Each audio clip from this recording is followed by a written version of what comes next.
दोस्तों यह कहानी है क्रिकेट इतिहास में उस कलंक की जब मैच फिक्सिंग नाम का एक शब्द क्रिकेट की दुनिया में पहली बार सुनाई दिया। दोस्तों जब भारतीय टीम निदास ट्रॉफी की सीरीज खेलने के लिए श्रीलंका के दौरे पर गई थी और उसी सीरीज के फाइनल मैच से ठीक एक दिन पहले सचिन और गांगुली को यह पता चलता है कि भारतीय टीम फाइनल का यह मुकाबला जीत नहीं सकती क्योंकि यह मैच तो फिक्स है। इस खबर को सुनकर सचिन और गांगुली गुस्से से आग बबूला हो उठे और उन दोनों का गुस्सा सातवें आसमान पर पहुंच चुका था क्योंकि सचिन और गांगुली किसी भी कीमत पर फाइनल के इस मैच को जीतना चाहते थे। फिर सचिन ने गांगुली के साथ मिलकर कुछ ऐसा किया था जिसने मैच फिक्सर के मंसूबों पर पानी फेर दिया और भारतीय टीम ने इस फिक्स हुए मैच को जीतकर इतिहास रच दिया। आइए आपको इस ऐतिहासिक मैच की पूरी कहानी बताते हैं। दोस्तों निदास ट्रॉफी 3 देशों के बीच खेली जा रही थी। न्यूजीलैंड भारत और श्रीलंका से हारकर इस सीरीज से बाहर हो जाती है और अब इस सीरीज का फाइनल मैच भारत और श्रीलंका के बीच खेला जाना था। लेकिन फाइनल के इस मैच से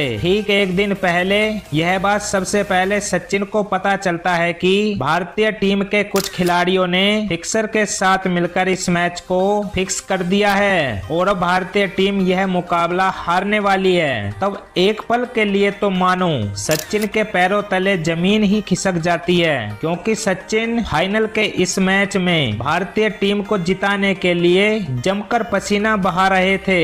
तब सचिन ने इस बात को सिर्फ एक खिलाड़ी को बताना उचित समझा और वह खिलाड़ी थे सौरव गांगुली। और जब गांगुली ने इस खबर को सुना तो उनके भी होश उड़ गए। सचिन और गांगुली ने काफी देर बातें करी और कहा कि चाहे कुछ भी हो जाए जीतेगा तो भारत ही। इसके लिए इन दोनों खिलाड़ियों ने यह प्लान बनाया कि कल जब मैच शुरू होगा तो हम दोनों लोग काफी संभल कर खेलेंगे और कोशिश करेंगे कि ज्यादा से ज्यादा ओवर हम दोनों ही बल्लेबाजी करें। सचिन और गांगुली की मैच की पहली रात भारी टेंशन में ही गुजरती है और फिर अगले दिन शुरू होता है भारत और श्रीलंका के बीच निदास ट्रॉफी के फाइनल का यह मैच, जहां टॉस में सिक्का इंडियन टीम के पक्ष में गिरता है और कप्तान मोहम्मद अजरुद्दीन ने टॉस जीतकर पहले बल्लेबाजी करने का फैसला किया और फिर सचिन और गांगुली की सलामी जोड़ी भारतीय पारी की शुरुआत करने मैदान पर उतरती है और भारत के इन दोनों ही सपूतों के कानों में कल की सारी बातें गूंज रही थी।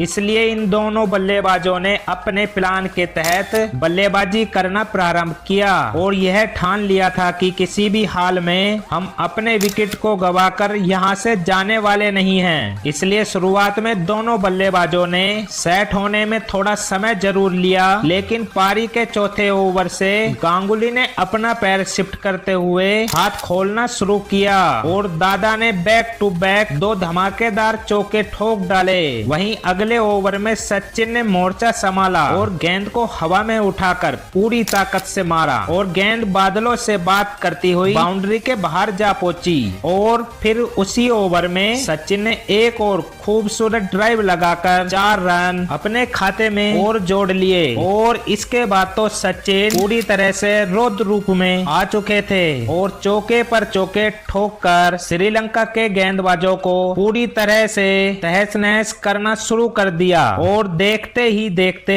10 ओवर में इन दोनों बल्लेबाजों ने बिना कोई विकेट खोए 62 रन स्कोरबोर्ड पर लगा दिए थे। और फिर 11वें ओवर की शुरुआत भी सचिन ने गेंद को उड़न तस्तरी बनाकर 6 रनों के साथ किया और उसी ओवर में सचिन ने एक और चौका ठोककर फिक्सर के माथे पर पसीना लाना शुरू कर दिया था क्योंकि मात्र 38 गेंदों में ही सचिन ने अपना अर्धशतक भी पूरा कर लिया था। वहीं दूसरे छोर से गांगुली ने भी कदमों का इस्तेमाल करते हुए गेंद को डाउन दी ग्राउंड उठाकर मारा और गेंद उड़ते हुए सीधा स्टेड के बाहर जा गिरी और इसी के साथ गांगुली गांगुली ने भी अपना अर्धशतक पूरा कर लिया था। साथ ही भारतीय टीम का स्कोर बिना कोई विकेट गवाए 125 रनों तक जा पहुंचा था। सचिन और गांगुली मैच से पहले जो प्लान बनाकर आए थे उस पर टिके हुए थे और यही कारण था कि इन दोनों बल्लेबाजों ने तो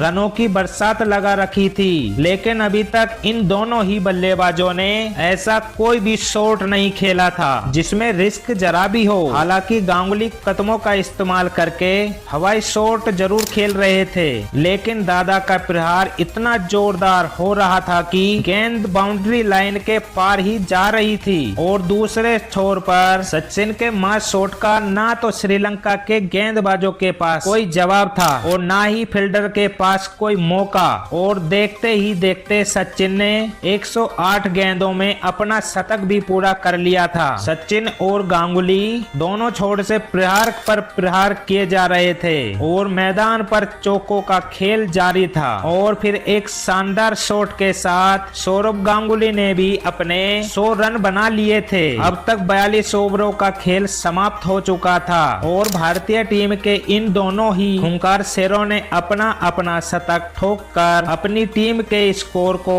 बगैर कोई विकेट गवाए 250 रन तक पहुंचा दिया था। लेकिन फिर 44 ओवर की आखिरी गेंद पर पहले सचिन आउट होते हैं और उसके अगले ही गेंद पर दादा भी श्रीलंका के गेंदबाजों के शिकार हो जाते हैं। लेकिन जाने से पहले एक और जहां सचिन ने 128 रनों की लाजवाब पारी खेली तो वहीं सौरभ गांगुली ने भी 109 रन बना डाले थे, जिसके बदौलत भारतीय टीम ने 50 ओवरों में 308 रनों का एक विशालकाय लक्ष्य श्रीलंका के सामने रखा। यह मैच तो टीम इंडिया की झोली में लगभग आ चुका था, क्योंकि बल्लेबाजों ने तो अपना काम बड़े ही शानदार अंदाज में कर दिया था। अब तो सिर्फ गेंदबाजों को अपना दम दिखाना था। जहां अजीत अगरकर श्रीलंका के बल्लेबाजों के लिए सबसे बड़े काल बनकर सामने आते हैं, क्योंकि दोस्तों अजीत अगरकर ने काफी कमाल की गेंदबाजी की थी और श्रीलंका के 4 बल्लेबाजों को चलता किया था। हालांकि श्रीलंका के बल्लेबाजों ने भी जीतने के लिए अपना पूरा जोर लगाया था और श्रीलंका की टीम भी 301 रनों तक पहुंच जाती है। लेकिन अंततः ढेर सारे ड्रामों के बाद भारतीय टीम ने 6 रन से फाइनल के इस मैच को जीत लिया था। और इस मैच के लगभग 2 साल के बाद सीबीआई की एक इंक्वायरी बैठती है, जिसमें मोहम्मद अजरुद्दीन, अजय जडेजा, मनोज प्रभाकर और अजय शर्मा को काफी समय से मैच फिक्सिंग के आरोप में लिप्त पाया जाता है, जिसको देखते हुए भारतीय टीम ने ठोस कदम उठाते हुए इन सभी खिलाड़ियों को आजीवन बैन कर दिया। लेकिन जिस तरह से सचिन और गांगुली ने अपने मजबूत इरादों से फाइनल के इस मैच में फिक्सर के अरमानों पर पानी फेरा था, वो वाकई में काबिले तारीफ था। तो दोस्तों यह था वह फिक्सिंग वाला मैच जो क्रिकेट के इतिहास में हमेशा याद रखा जाएगा कि कैसे सचिन और गांगुली ने अकेले दम पर भारत को विजय बनाया था। लेकिन दोस्तों अगर आपको आज का वीडियो पसंद आया हो तो इस वीडियो को एक लाइक जरूर कीजिएगा।